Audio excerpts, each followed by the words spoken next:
What's good, YouTube? It's your boy Xenny and I'm back with another video, man. If you're new to my channel, please make sure you hit that subscribe button. Make sure you like the video. I will appreciate it. Today we got Jaguar Wright leaks audio of Jay-Z and P. Diddy incriminating himself. So without further ado, let's get straight to this video, man.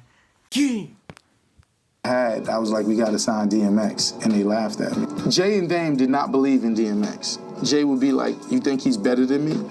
Did you actually invent the 360 deal yourself? I wouldn't say I invented the 360 deal. It's what I needed to do. Everybody has the ability to sign a contract and to roll with whomever they want to roll. To roll with me, I needed to have more skin in the game. The drama surrounding Jay-Z seems to intensify with the latest revelations brought forward by Gotti. According to Jay-Z might be involved in some seriously underhanded dealings aimed at undermining DMX, one of the most iconic figures in hip-hop.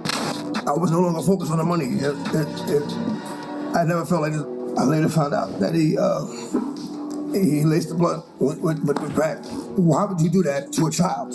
The allegations are particularly striking given Jay-Z's public persona as a champion for the black community and his efforts to support fellow black artists. However, Irv's claims suggest a stark contrast, painting Jay-Z as someone who might have actively worked against DMX. The speculation doesn't stop at personal rivalries. It extends to the possibility of a coordinated effort involving Jay-Z and his mentor, music executive Leon Cohen, allegedly aimed at taking out DMX, not in the literal sense of physical harm, but potentially sabotaging his career or influence in the music industry. This rumored plot gains an even darker tone, with suggestions that higher-ups in the music business, including legal professionals close to Jay-Z, could have facilitated DMX's downfall. DMX was known for his candidness about the music industry's exploitations, often criticizing the major record labels for controlling artists to a detrimental extent.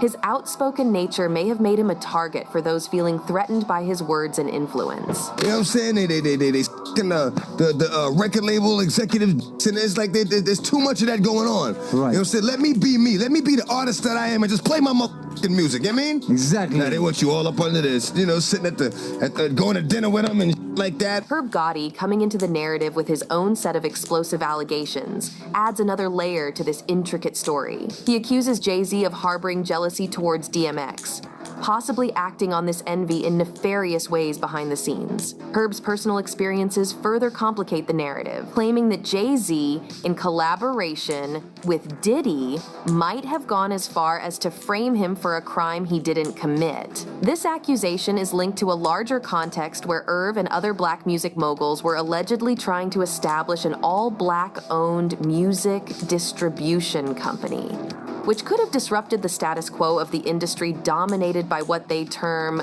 culture vultures. These allegations, if true, could expose a web of deceit and betrayal at the highest levels of the music industry, highlighting conflicts that go beyond mere personal vendettas to touch on issues of systemic racial and economic control. As these stories unfold, they spark intense debate and scrutiny, urging fans and observers alike to question the narratives fed to them by media giants and to consider the complex dynamics that shape the music industry. However, Jay-Z and Diddy's mentors, Leon Cohen and Clive Davis, apparently weren't too happy about this big move.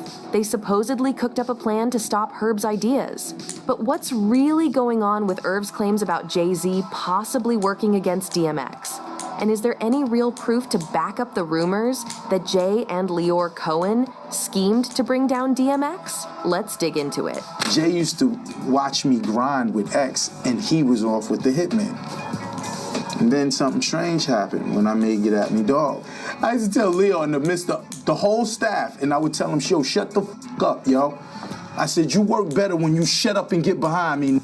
Have you ever noticed that anyone who tries to reveal secrets about Jay-Z and Diddy ends up in trouble, either gone for good or called crazy? Take the famous DMX, for example. There are whispers that DMX wanted to call out Jay-Z and Diddy for allegedly working with the white-owned label Owens against their own black artists. In an interview that got attention again recently, DMX spilled the beans on Diddy, and accused him of taking advantage of his artists financially. Well, you know, the Locks got signed by that. Even though I bought the Locks to our riders, you know, they got signed. They were a safer group.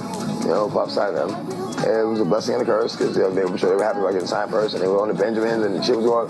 But then he made them jiggy and put them in suits and made them write lyrics for him and took all that publishing and like, damn.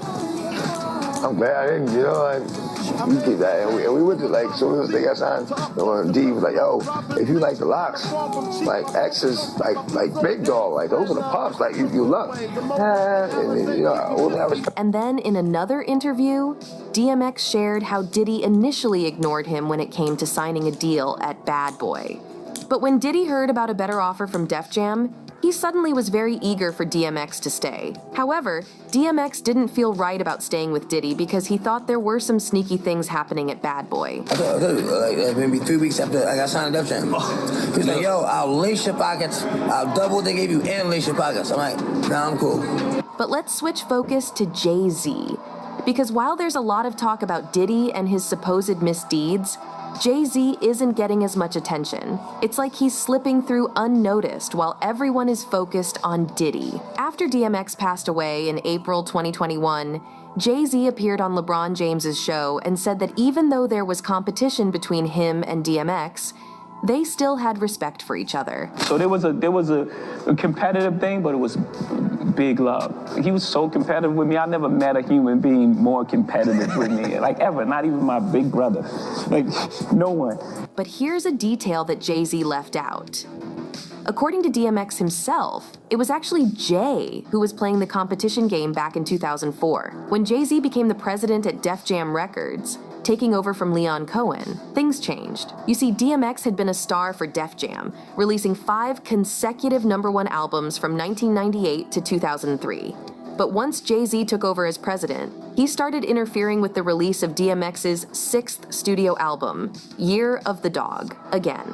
You know, like I said, I had the crazy track record at Def Jam. Everything was good. You know, I go to do the 6th album. And, you know, Jay-Z became president. Yeah. You know, when he first got the job, he hit me with the call like, yo, dog, MH is running the building. Like, yo, you good? Finish the album, shoot the video. What happened? Niggas go on vacation and, you know, we don't know. What you mean you don't know? How do you listen to a whole album, pick a single, shoot a video, then don't know? So, according to DMX, Jay-Z was planning a comeback and wanted to make sure no rivals stood in his way to the top. Okay, I see what's really good. You trying to limit? Hey, man. If you guys are new to the channel, please make sure you hit that subscribe button. Make sure you like the video. I would appreciate it. Comment down below what your thoughts are on this situation. And I'm going to see you guys on the next video, man. Peace.